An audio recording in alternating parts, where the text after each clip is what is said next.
Bonsoir à tous, bienvenue sur Web2Business 2015. Nous sommes avec Geoffroy de Baïdelièvre. Bonsoir. Bonsoir Jérôme. Alors vous êtes le PDG de Marco et Vasco. Quand on a un nom pareil, j'imagine qu'on est associé à l'univers du voyage.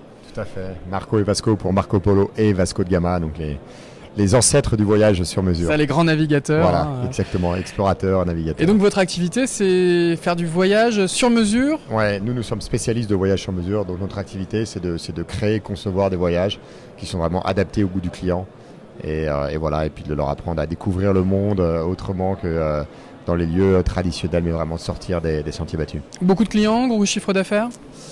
Il y a un chiffre d'affaires en forte progression. La boîte existe depuis 2008. On est passé de 1 million en 2008, 3 millions en 2009, 12 et cette année en 2014, 70 millions d'euros de chiffre d'affaires. Ah oui, donc 100% en croissance organique. Ouais, avec un panier moyen de plusieurs milliers d'euros, j'imagine. Avec un panier moyen, donc la vente moyenne est à 9 000 euros pour 3. Donc soit les gens partent à 2, 6 000 euros, soit ils partent à 4, 12 000 euros. Mais donc un beau panier moyen, sachant que c'est vraiment du coût humain, long courrier uniquement et en moyenne 10 à 12 jours. On pourrait même parler de secteur du luxe, hein. C'était d'ailleurs un des sujets dont vous avez parlé cet après-midi sur Web2Business. Ouais, vous étiez là pour nous expliquer comment est-ce qu'on pouvait concilier un positionnement haut de gamme, luxe, avec le digital. C'est compliqué parce que parfois les deux notions s'opposent. L'Internet, ça a souvent été associé au low cost, au volume. Comment on fait pour concilier les déjà, deux? nous, le luxe chez nous, c'est plus du sur-mesure que... parce que la définition du luxe est différente chez tout le monde. Hein.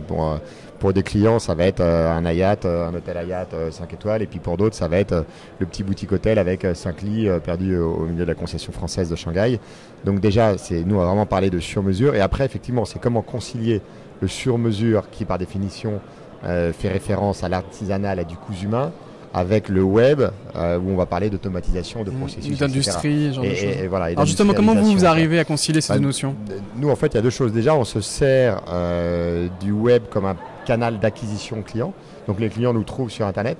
Nos clients, c'est des cadres sup qui globalement vivent confortablement, mais par contre qui n'ont pas le temps. Qui n'ont pas le temps d'aller dans les agences et en plus qui ont envie de travailler avec des spécialistes et de voyager vraiment avec des spécialistes destination. Donc c'est quoi? C'est des campagnes AdWords? Donc c'est des campagnes AdWords. Donc ils vont chercher clairement sur Internet, ils vont taper voyage Tanzanie ou voyage Japon et là ils vont tomber sur le spécialiste qui va être Marco Vasco Tanzanie ou marcovascojapon.fr, donc à chaque fois avec un site spécialisé. Ah d'accord, c'est une de vos stratégies pour les attirer. On a autant de sites que l'on a de destinations et surtout, sur chaque destination, on a des spécialistes pays. Donc sur le Japon, j'ai 5 spécialistes, 4 parlent couramment japonais, tous ont vécu dans le pays et c'est vraiment des gens qui connaissent par cœur la destination et qui sont à même de vous conseiller compte tenu de votre profil et de ce que vous avez envie de découvrir.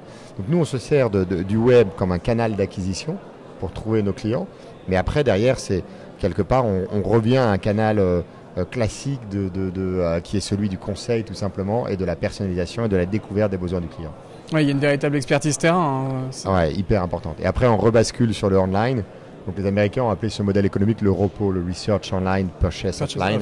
Et nous, c'est un peu ça. C'est Research Online. On trouve nos clients sur Internet et on vend traditionnellement au téléphone ou même les clients peuvent passer à l'agence et on rebascule online au moment du paiement.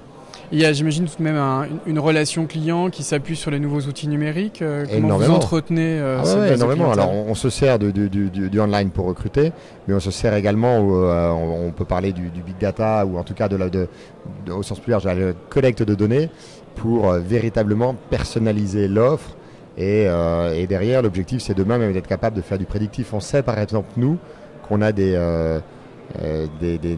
parcours de découverte du monde. On sait qu'un client, une fois qu'il a été en Inde, qu'il a été en Chine, qu'il a été au Vietnam, il y a 2 chances sur 3 pour qu'il ait envie d'aller au Japon.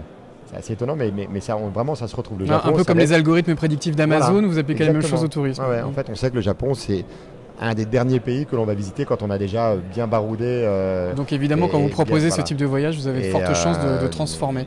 Exactement. Puis après, il y a autre chose, c'est que vous avez une famille, vous avez des enfants, vous allez organiser vos voyages aux vacances d'été à partir du mois de janvier, février, mars.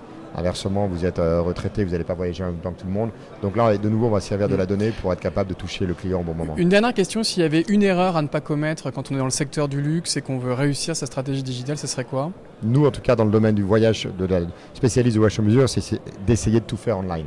Il y en a plein qui ont essayé, qui se sont dit on va se passer de la relation de conseiller. Et clairement, ils sont gaufrés. Ils ont monté des outils mais hyper compliqués. Et en fait, le client s'y perdait, tout le monde s'y perdait. Et finalement, voilà, je pense qu'il faut rester simple. Et il ne faut pas oublier que la première valeur du luxe dans notre industrie, c'est le conseil. Ouais. Et le conseil humain. Finalement, le luxe, c'est l'humain. Ben voilà, le luxe, c'est l'humain. Même si on fait 100% de nos chiffres d'affaires grâce au web. Restons sur ce message optimiste. Merci en tout cas Geoffroy. Et si on veut en savoir plus, on va sur marcoevasco.fr. Merci Jérôme, c'est un plaisir.